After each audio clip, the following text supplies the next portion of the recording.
하나님은 우리를 사랑하십니다. 가끔 보면 하나님의 사랑은 아주 풍성한데 그 사랑을 많이 느끼는 사람이 있는가 하면 또 어떤 사람은 하나님이 정말 나를 사랑하는가, 사랑하는 것 같은데 느끼지를 못하는 그런 사람도 가끔 있습니다. 언젠가 마음이 굉장히 힘든 한 집사님이 이런 이야기를 합니다. 제게 너무 마음이 울적해서 밖을 나갔는데 화단에 활짝 피어난 꽃을 보게 된 겁니다. 꽃이 너무 활짝 피어서 그 꽃을 보면서 자신을 향한 하나님의 사랑을 느끼게 되었답니다. 물론 그분의 이야기지만 저는 느낀 게 하나님은 다양한 방법으로 우리 각자를 향한 하나님의 사랑을 표현하시구나. 하나님은 눈에 보이지 않습니다. 그런데 어떤 사람은 그 사랑을 풍성히 느끼는 사람이 있는가 하면 어떤 사람은 조금 느끼는 사람도 있고 어떤 사람은 아예 느끼지 못하는 사람도 있습니다. 우리가 공기가 눈에 보이지 않지 않습니까? 그런데 공기가 있다는 것을 코로도 느끼고 때로는 나뭇잎이 팔락팔락 끓이는 것으로 느끼기도 하고 우리 온몸으로 느끼지 않습니까? 그런데 공기가 있음을 느끼지 못하는 사람들도 있습니다. 병원 중환자실에 누워 있으면 공기를 느끼지 못합니다. 느끼더라도 아주 조금 느낍니다. 아예 느끼지 못하는 사람 누굴까요? 죽은 사람입니다. 하나님은 살아계시고 우리에게 풍성한 사랑을 주고자 하는데 우리에게 성도님 그 사랑을 풍성히 느끼고 경험하기를 축원합니다. 오늘 솔로몬에게 나타나신 하나님이 솔로몬을 너무 사랑하셨던 것 같아요. 오늘 성경을 보면 그 사랑이 느껴집니다. 저는 오늘 솔로몬에게 나타나신 하나님, 그분이 어떤 분인가를 잠깐 소개하고자 합니다. 첫 번째, 하나님은 우리를 돕기 위해 찾아오시는 분입니다. 성경을 보면 하나님이 찾아오실 때가 종종 있습니다. 그때가 언제냐면 고난당할 때, 힘들고 어려운 삶을 살아가는 사람들을 하나님이 찾아갑니다. 때로는 위로해 주시고 때로는 그가 필요한 것들을 채워주시면서 하나님의 사랑을 표현을 합니다. 기도할 때 내 영혼을 만져주시는 하나님도 경험하게 되는 겁니다. 그런데 고난의 때뿐 아니라 우리가 뭔가 일이 잘 될 때, 형통할 때, 성공적인 삶을 살 때도 하나님은 우리를 찾아오십니다. 그게 바로 오늘 솔로몬의 모습입니다. 오늘 1절을 보면 솔로몬이 여호와의 성전과 왕궁을 건축하기를 마치며 자기가 이루기를 원하던 모든 것을 마친 때에, 자기가 이루기를 원하던 모든 것을 마친 때 솔로몬이 원하는 게 있었습니다.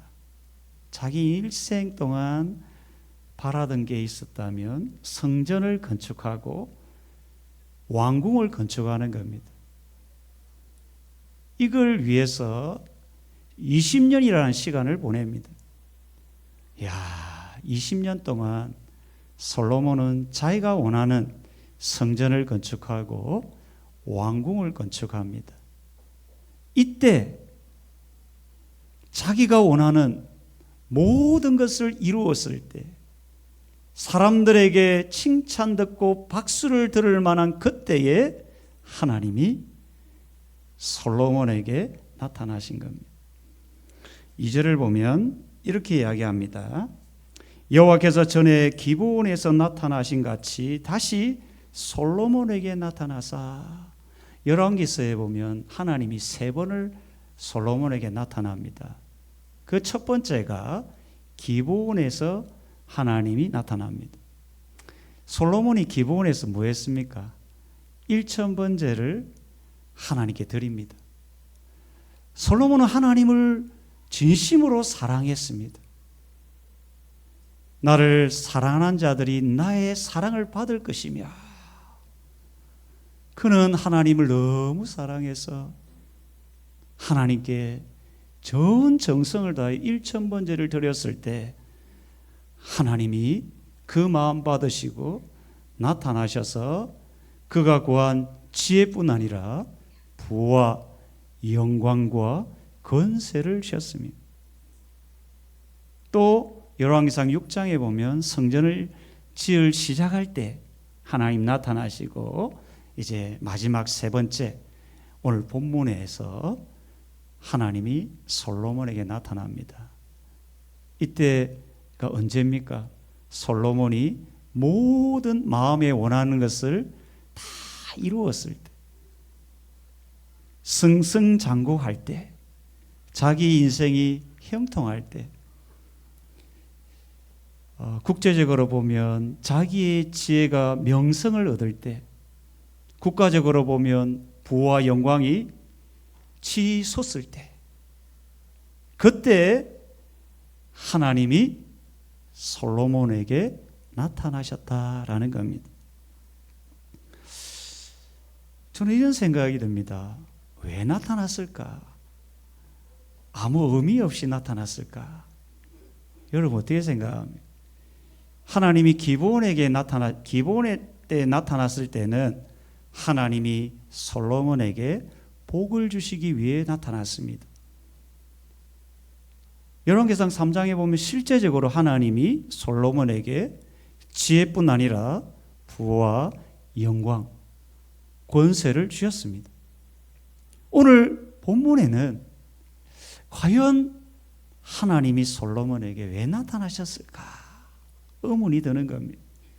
왜 솔로몬이 그토록 원하던 왕궁 또 성전을 지은 이유, 이때 하나님이 나타나셨는가라는 겁니다. 복을 주시기 위함일까? 어떻게 생각합니까? 우리 오늘 본문에 보면 솔로몬이 복을 받았다는 이야기는 없습니다. 그럼 복을 주기 위해 나타난 것이 아님을 우리가 알 수가 있습니다. 솔로몬이 모든 것을 이루었을 때, 그가 사람들에게 박수를 받을 때, 형통할 때, 하나님은 솔로몬에게 나타나서 복을 주기 위함이 아니라 그에게 어떤 말씀을 주기 위함이옵니다. 그 말씀을 경고의 말씀으로 우리가 생각해 볼 수가 있습니다. 여러분, 사람이 형통할 때, 뭔가 자기가 원하는 모든 것을 이루었을 때 사람의 마음이 높아집니까? 겸손해집니까? 여러분의 마음 말고.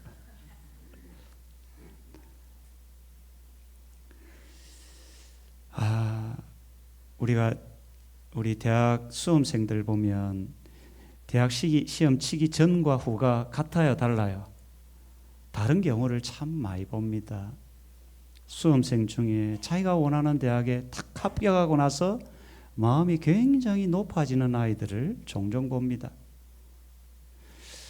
청년들을 제가 오랫동안 지도를 해보았는데, 직장을 위해서 날마다 기도하고 예배하던 청년이 자기가 그렇게 바라던 직장에 들어가고 나서는 신앙이 어떻게 됩니까? 그야말로 시들시들해지는 경우를 제가 보게 되었습니다. 제가 사법고시를 준비하던 한 청년을 압니다. 이 청년이 참 1년, 2년 굉장한 실패를 경험했습니다. 10년 만에 이제 사법고시에 합격을 한 겁니다. 그리고 일산에 가보면 사법연수원이 있습니다. 연수원 여러분이 우리 예전에 제가 섬겼던 교회 바로 앞에 연수원이 있습니다. 그래 이 친구가 10년 만에 이제 사법고시에 합격하고 연수원에서도 아주 열심히 해서 판사가 되었습니다. 정말 자기가 원하는 모든 것을 이룬 겁니다. 그런데 그의 마음은 어땠겠습니까? 겸손했을까요? 교만했을까요? 그렇게 기도를 부탁하던 그 아이가 점점점 신앙을 잃기 시작하더니 언젠가부터 교회에 오지 않는 안타까운 모습을 보게 된 겁니다. 지금 솔로몬의 상태가 그런 겁니다. 자신이 원하던 이 모든 것을 20년 만에 완성을 한 겁니다. 그때 하나님이 솔로몬을 찾아간 겁니다. 왜요?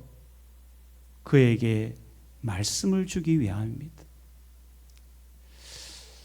우리가 흔히 성경에 보면 이런 말씀이 있습니다. 선줄로 생각할 때 넘어질까 조심하라. 우리 성도님 여러분, 지금 여러분이 원하는 모든 것을 이루었을 때, 뭔가 삶이 형통할 때, 솔로몬처럼 사람들에게 박수받고 있을 때, 그때는 신앙의 위기를 만난 때입니다. 내 몸이 건강하다. 우리 가정에 평안이 있다. 아들, 딸들이 잘 살아가고 있다. 그때가 어떻게 보면 신앙의 위기를 만난 때입니다. 그때도 우리 하나님이 찾아가시는 겁니다. 뭐하게 하려고요? 높아진 마음을 낮추시고 그때에 더 겸손히 하나님을 의지하며 살아가도록 말씀하는 겁니다. 여러분 지금 여러분의 인생이 잘 되고 형통한 삶을 살아간다면 그때가 신앙의 위기를 겪고 있음을 기억하고 더 하나님을 의지하며 믿음으로 살아가기를 축원합니다. 자, 또 하나 하나님은 가장 좋은 때에 우리의 기도에 응답하시는 분입니다. 하나님은 우리의 기도를 들으시는 분입니다. 제가 성경을 볼 때 하나님은 4가지의 어떤 방법으로 우리의 기도를 응답하시는데, 첫 번째는 하나님은 우리 기도한 대로 즉각적으로 응답할 때가 있습니다. 참 우리 성도님들 기도 제목이 많죠? 없습니까? 기도할 때마다 하나님이 즉각적으로 응답해 주시는 은혜가 있기를 바랍니다. 이런 응답이 있습니다. 또 하나는 하나님께서 No, 안 된다라고 응답할 때가 있습니다. 사도 바울이 질병이 있었습니다. 사도 바울에게는 그 질병이 뭔지는 모르겠지만 가시처럼 자기 인생을 힘들게 했습니다. 질병이. 그래서 사도 바울은 이 질병이 치유되기를 계속 기도한 겁니다. 그런데 하나님이 응답하십니까? 안 합니까? 안 하는 겁니다. 그러니까 어떤 면에서 응답을 안 하는 것도 하나님 편에서는 응답이라는 겁니다. 우리 중에 혹시나 질병이 여러분 치유되기를 바랍니다. 그런데 때때로 사도 바울처럼 일생 동안 내 몸에 질병이 이어질 때가 있습니다. 그 또한 하나님의 응답일 수가 있는 겁니다. 그 질병으로 더 하나님을 의지하고 하나님을 바라보도록 하시는 하나님의 응답임을 기억하시고 여러분 살아가기를 바랍니다. 또 하나는 우리 기도한 것과 전혀 다르게 응답하실 때가 있습니다. 사도 바울은 아시아에서 복음을 전하고 싶었는데 자기는 그걸 원했어요. 그런데 하나님의 뜻은 그게 아닙니다. 사도 바울의 발걸음을 유럽으로 옮겨버립니다. 자신의 뜻과는 전혀 다르게 하나님이 그를 유럽으로 옮겨버립니다. 얼마나 답답하겠습니까? 아주 좀 믿음 좋은 청년이 자신은 결혼 1순위가 뭐냐면 믿음의 가정에서 성장한 아가씨와 결혼하고 싶었던 겁니다. 그래서 늘 기도한 겁니다. 믿음의 가정에서 성장한 자매와 꼭 결혼해서 행복한 가정을 이루고 싶었습니다. 그런데 원치 않게 불신 가정에서 성장한 믿음의 자매와 결혼을 한 겁니다. 네? 그럴 수 있죠? 없습니까? 그런데 세월이 지나다 보니까 그 결혼 속에서 하나님의 뜻을 깨달은 겁니다. 그 가정에 뭐 하려고? 복음을 전하도록 하시는 하나님의 뜻이 있었습니다. 그 청년이 누굴까요? 야. 저는 그랬다는 겁니다. 청년 때 믿음의 가정에서 성장한 자매와 결혼하고 싶었습니다. 그게 제 뜻이죠. 제 소원이었어요. 그런데 하나님의 뜻은 다를 수 있다는 겁니다. 우리가 기도할 때마다 우리의 기도와 전혀 다르게 하나님이 응답할 때가 있습니다. 그 또한 하나님의 뜻으로 여러분 받아들이기를 바랍니다. 그리고 마지막 하나님의 응답은 아주 느리게 우리에게 다가올 때가 있습니다. 그게 바로 오늘 솔로몬입니다. 오늘 본문 3절을 보면 이렇게 이야기합니다. 여호와께서 그에게 이르시되 내 기도와 내가 내 앞에서 간구한 바를 내가 들었은즉. 하나님이 응답했다는 겁니다. 그런데 이 응답이 언제입니까? 이 솔로몬이 기도한 때는 오늘 본문 바로 앞 열왕기상 8장 22절부터 53절 기도입니다. 솔로몬은 이 성전이 완공이 되었을 때 기도했습니다. 그런데 응답은 언제 한 겁니까? 성전이 완공되고 완공되었을 때 하나님이 응답한 겁니다. 자, 좀 더 제가 구체적으로 이야기하면 성전은 7년 만에 완공이 되고 그때 솔로몬이 기도했습니다. 그리고 완공은 그 다음에 지어지는데 13년이 걸렸습니다. 그러면 솔로몬이 기도 응답을 받은 것은 몇 년이 걸렸다는 겁니까? 13년이 걸렸다는 거예요. 제가 무슨 이야기를 드리냐면 우리가 기도하는 거지만 그 기도가 땅에 떨어져 사라지지 않는다는 겁니다. 여러분이 무심코 기도한 내용들이 지금 당장 응답이 되지 않는 것들도 있을 수 있습니다. 그러나 그게 1년, 2년, 10년, 제가 어떤 분을 보니까 이분이 참 말도 안 되는 자녀들을 위해 기도했답니다. 이 부모님이.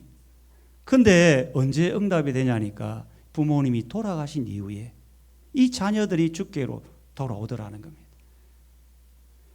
우리가 기도하는 그 순간순간들이 무의미한 게 아니라 때가 되면 그때가 우리 때는 빨리 응답이 되기를 원하지만 하나님은 하나님의 때에 응답하실 때가 있다는 겁니다.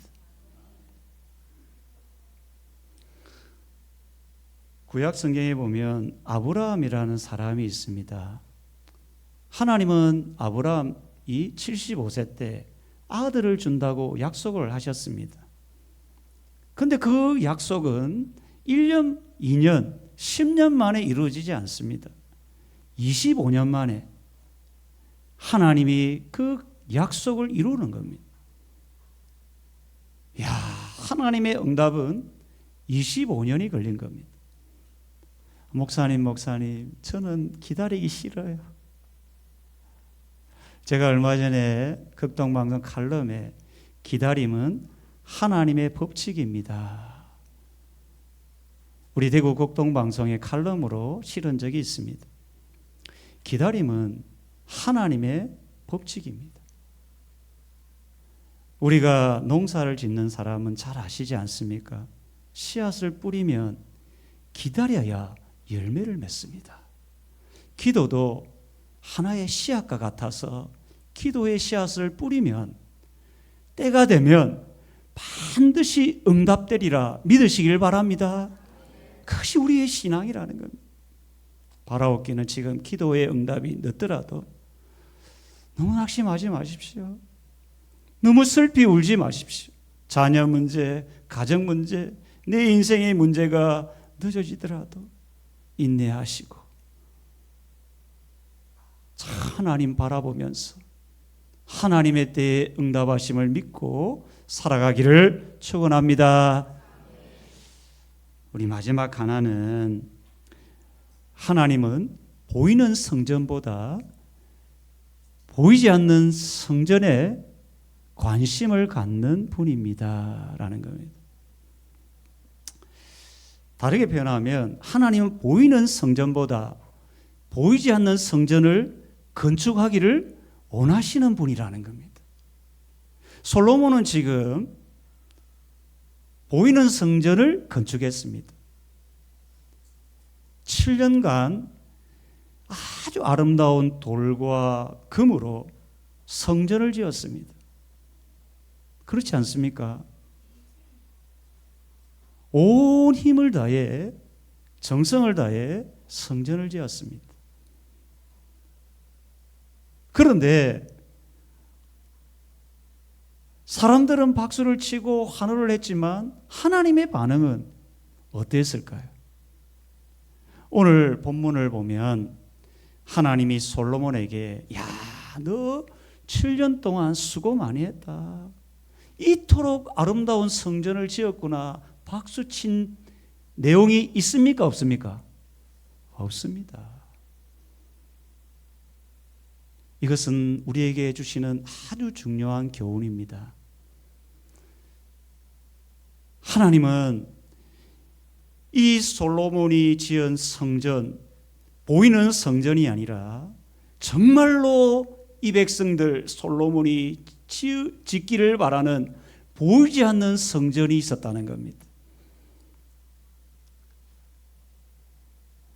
솔로몬이 보이는 성전을 사람이 돌과 금으로 지었다면 보이지 않는 성전은 사람이 무엇으로 지을까요? 우리 오늘 4절에 한 단어를 찾는다면 보이지 않는 성전을 지어가는 재료, 보이는 성전은 돌과 금으로 지었다면 보이지 않는 성전, 사람이 지어야 될 성전 뭘까요? 순종입니다. 순종. 그게 4절에 나오죠. 자, 이것은 굉장히 중요한 말씀입니다. 사람들은 보이는 화려함을 좋아합니다. 여러분은 안 그래요? 그래서 오늘날 사람들은 보이는 이 건물, 예배당 건물에 집중을 합니다. 그래서 더 웅장하고 더 아름답고 더 화려한 건물을 지으려고 경쟁하듯이 지어갑니다. 마치 솔로몬이 가장 좋은 대리석과 금으로 지은 것처럼 더 화려하고 더 아름답고 더 멋진 이 악기들을 교회에 비치해서 그렇게 세워가려고 합니다. 그게 나쁘다는 것은 아닙니다. 저는 결코 나쁘다고 생각하지 않습니다.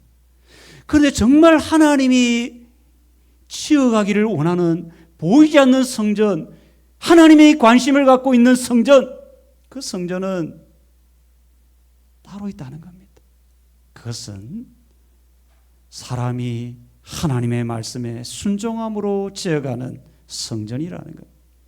그것을 오늘 하나님이 이 솔로몬, 보이는 성전을 지었던 솔로몬에게 주시는 말씀인 겁니다. 여러분, 순종할 때 어떤 일이 일어납니까? 5절에 보면 중요한 단어 경고입니다. 경고. 영원히 경고한 인생이 됩니다. 여러분, 우리가 하나님의 말씀에 순종하면 여러분의 인생이 영원히 경고한 인생이 될 줄 믿으시길 바랍니다. 여러분의 가정이 하나님의 말씀으로 순종하면 여러분의 가정이 영원히 경고한 가정이 될 줄 믿으시길 바랍니다. 그런데 이 순종은 두 구절로 이어집니다. 그런데 불순종은 몇 구절로 이어집니까? 2 곱하기 2는 뭡니까? 4죠. 4구절까지 합니다. 왜 이랬을까요? 왜 하나님은 순종이라는 것을 2구절로 이야기하고 불순종을 4구절로 이야기했을까요? 사람은 좀 뭔가 더 하고 싶은 말이 많아질 때 말이 길어지죠. 하나님은 인간의 본성을 아시고 불순종할 인간의 본성을 아시고 사랑하는 마음으로 4구절을 이야기하는 겁니다. 불순종은 어떤 단어로 우리가 생각할 수 있습니까? 불순종의 결과는 7절에 보면 속담거리와 이야기거리입니다. 7절 마지막에 보면 이거는 한마디로 조롱거리, 비웃음거리가 됩니다. 여러분, 우리가 하나님의 말씀에 불순종하면 처음에는 잘 되는 것 같아요. 보이는 성전, 아주 사람들이 박수치고 화려한 성전을 지으면 사람들의 눈에는 보이 좋지만 그 성전 안에 있는 사람들이 불순종할 때, 보이지 않는 성전을 잘 지어가지 않을 때 그 결과는 사람들의 조롱거리와 비웃음거리가 됩니다. 그 사람들을 사고 있는 성전은 어떻게 된다는 겁니까? 하나님이 사라지게 한다는 겁니다. 7절에 보면. 그래서 지금 솔로몬 성전이 있습니까? 없습니까? 없습니다. 이스라엘 백성들은 하나님의 말씀에 불순종함으로 성전도 잃고 나라도 잃고 말았던 겁니다. 하나님의 관심은 겉으로 드러나는 화려한 성전이 아닙니다. 여러분, 우리 교회를 너무 화려하게, 너무 사람들이 박수칠 만한 화려한 건물을 지으려고 여러분이 해서는 안 되는 겁니다. 정말 하나님이 기뻐하는 성전은 보이지 않는 성전. 여러분, 한 사람 한 사람이 하나님의 말씀에 순종하는 그 모습을 주님이 보고 싶어 하는 거예요. 너희가 하나님의 성전인 것을 알지 못하느냐? 우리 한 사람 한 사람이 하나님의 성전이라는 겁니다. 하나님은 건물로 세워진 그곳에 거하기를 원하는 것이 아니라 하나님의 말씀에 순종하는 그 사람 안에 거해서 진정한 성전으로 세워지기를 주님이 원한다는 겁니다. 성도님 여러분, 우리 교회의 모습을 한번 보십시오. 화려함이 없어도 여러분 너무 슬퍼하지 마십시오. 화려한 악기가 없어도 여러분 너무 낙심하지 마십시오. 정말 여러분이 한 사람 한 사람이 하나님의 말씀에 순종하는 것을 주님이 기뻐하는 겁니다. 그것이 주님이 기뻐하는 보이지 않는 성전인 겁니다. 성도님 여러분 한 사람 한 사람이 하루하루 하나님의 말씀에 순종함으로 정말 우리 교회가 하나님이 기뻐하지 않는 아름다운 교회, 정말 주님이 기뻐하는 영광스러운 교회가 되기를 주의 이름으로 축원합니다. 우리 찬송하겠습니다.